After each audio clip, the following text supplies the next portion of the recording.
नमस्कार तो सारे बे एक लट नमस्कार। पन्निस बागस मज बिहुन कोता खुशवुन लगान हेकन सारी जानित यमिस यमिस घर बाग तो मे बड़ असल लगान। अम खुद क्या सह स्वर्ग यम कामना सारी करान यमिस धरती पे स्वर्ग प्राप्त सपद सु व्यखुद शायद सह कर कंटिन्यू पत स्वर्ग बाकी जन हेयर तम प्राप्त करने कर दपान जिंदगी हुंद जन आयाम तथ मज प्रोग्रेस कर तमिक स्टेप्स ओम भू जन भू यह सन धरती तो गोडनिक स्वर्ग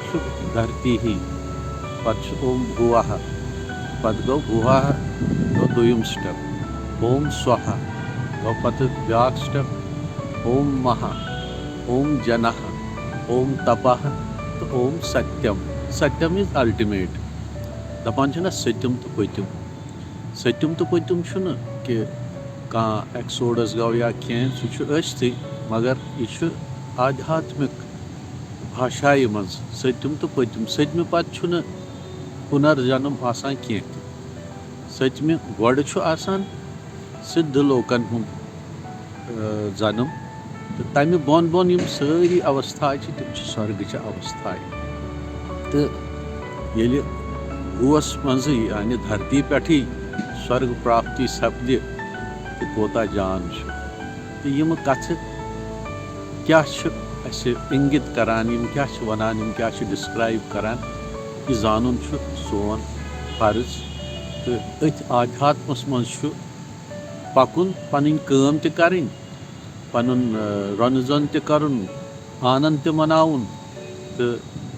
खुश रोजुन क्या खुश रोजुन टू डिफीट इविल खुश रोजुन मंत्र त खुश रोजुन सह वेपन यम जन डार्कनेस खत्म गसान। To defeat darkness one must remain happy always. ये खुश रहना कितना ज़रूरी है क्योंकि प्रसन्नता आपके जितने भी कष्ट हैं उनको हरने में आपका सहयोग करता है, आपको स्ट्रांग बनाता है, आपको